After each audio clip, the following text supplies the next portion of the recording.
Hi friends, ಇವತ್ತು ನಾನು ಬೆಂಡೆಕಾಯಿ ಪಲ್ಯ ಮಾಡ್ತಾಯಿದ್ದೀನಿ. ಇದನ್ನು ಹೇಗೆ ಮಾಡೋದು ಅಂತ ತಿಳ್ಕೊಳ್ಳೋಣ ಬನ್ನಿ.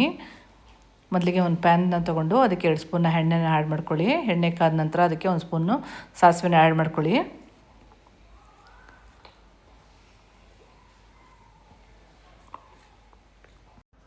ಮತ್ತು 2 ಬ್ಯಾಡಗಿ ಮೆಣಸಿಗೆಯನ್ನು ತೊಗೊಂಡು ಅದನ್ನು ಸಣ್ಣದಾಗಿ ಮುರಿದು ಹಾಕಿ.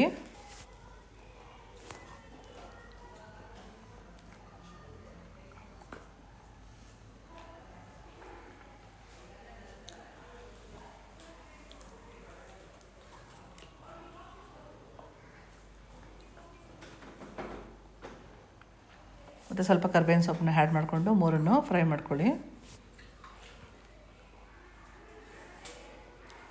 ನಾನು ಇದಕ್ಕೆ 2 ಮೀಡಿಯಮ್ ಗಾತ್ರದ ಈರುಳ್ಳಿನ ತೊಗೊಂಡು ಸಣ್ಣದಾಗಿ ಹಚ್ಕೊಂಡಿದ್ದೀನಿ.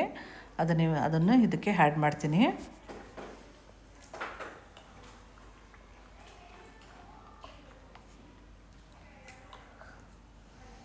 ಈರುಳ್ಳಿ ಕಲರ್ ಚೇಂಜ್ ಆಗೋವರೆಗೂ ಫ್ರೈ ಮಾಡ್ಕೊಳ್ಳಿ.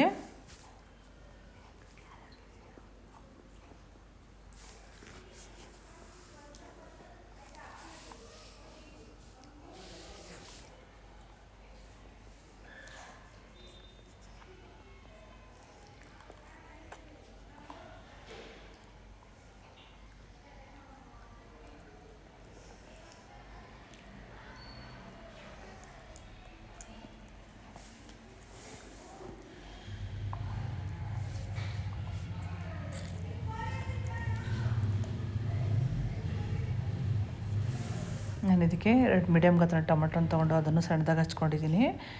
ಈರುಳ್ಳಿ ಕಲರ್ ಚೇಂಜ್ ಆದ ನಂತರ ಅದನ್ನು ಆ್ಯಡ್ ಮಾಡ್ತೀನಿ.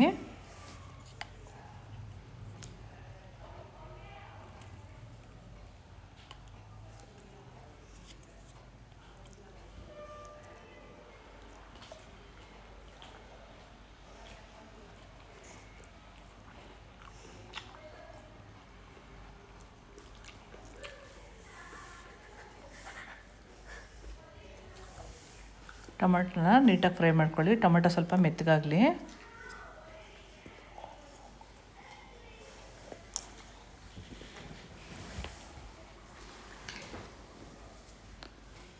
ಟೊಮೆಟೊ ಮೆತ್ತಗಾಗಿದೆ.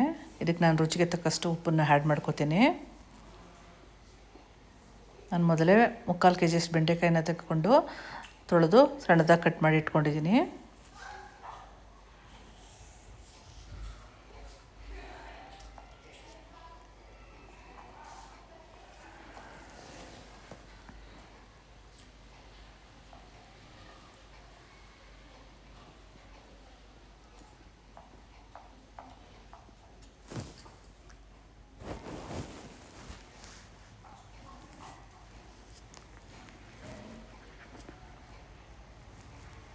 ಈಗ ನಾನು ಹಚ್ಚಿಟ್ಕೊಂಡಿರೋ ಬೆಂಡೆಕಾಯಿನ ಇದಕ್ಕೆ ಆ್ಯಡ್ ಮಾಡ್ತೀನಿ.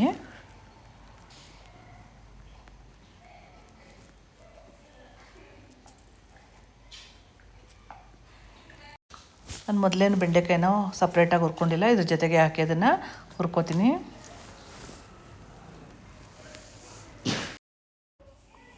ಬೆಂಡೆಕಾಯಿ ಲೋಳೆ ಹೋಗೋವರೆಗೂ ನೀಟಾಗಿ ಫ್ರೈ ಮಾಡ್ಕೊಳ್ತಾ ಇರಿ.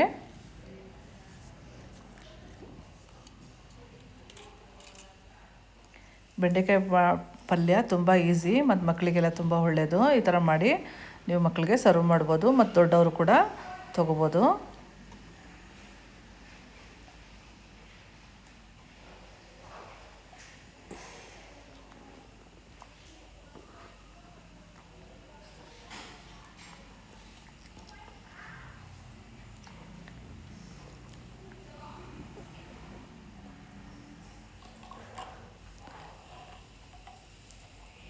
ಇದನ್ನು ಸ್ವಲ್ಪ ಸಿಮ್ನಲ್ಲಿ ಇಟ್ಕೊಂಡು ಹುರ್ಕೋತಾ ಇರಬೇಕು.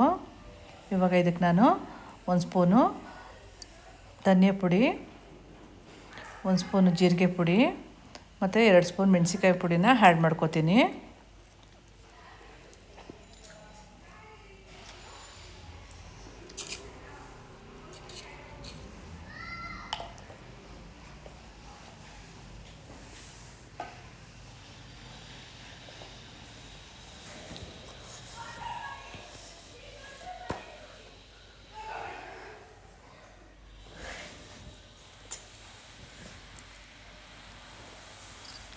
ಮತ್ತು ಈ ಮಸಾಲೆಗಳೆಲ್ಲ ಹೊಂದುವಂಗೆ ಬೆಂಡೆಕಾಯಿನ ಸ್ಟಿರ್ ಮಾಡ್ಕೊಳ್ಳಿ.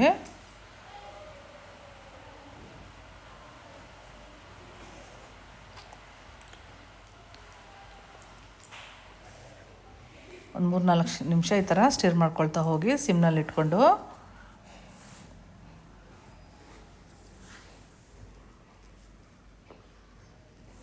ಮತ್ತು ಎಲ್ಲ ಮಸಾಲೆ ಹೊಂದಿದ ನಂತರ ನಾನು ಇದಕ್ಕೆ ಒಂದು ಹಿಡಿಯಷ್ಟು ಕಾಯಿ ತುರಿನ ಹಾಕ್ತಾಯಿದ್ದೀನಿ.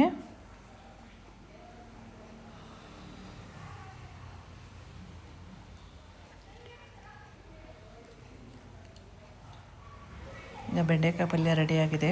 ಇದನ್ನು ಮಕ್ಕಳಿಗೆ ಚಪಾತಿ ಜೊತೆ ಬಾಕ್ಸ್ಗೆ ಹಾಕಿ ಕಳಿಸ್ಬೋದು, ಮತ್ತು ದೊಡ್ಡವ್ರಿಗೂ ಸಹ ಬಾಕ್ಸ್ಗೆ ಹಾಕಿ ಕಳಿಸ್ಬೋದು. ಬೆಂಡೆಕಾಯಿನ ಹೆಚ್ಚೆಚ್ಚು ಉಪಯೋಗಿಸಿ, ಇದರಿಂದ ಮೆಮೊರಿ ಪವರ್ ಜಾಸ್ತಿ ಆಗುತ್ತೆ ಮತ್ತು ಆರೋಗ್ಯಕ್ಕೆ ಒಳ್ಳೆಯದು. ಇನ್ನೂ ಹೆಚ್ಚಿನ ವಿಡಿಯೋಗಳನ್ನು ನೋಡಲು ನನ್ನ ಚಾನಲ್ನ ಸಬ್ಸ್ಕ್ರೈಬ್ ಮಾಡಿ.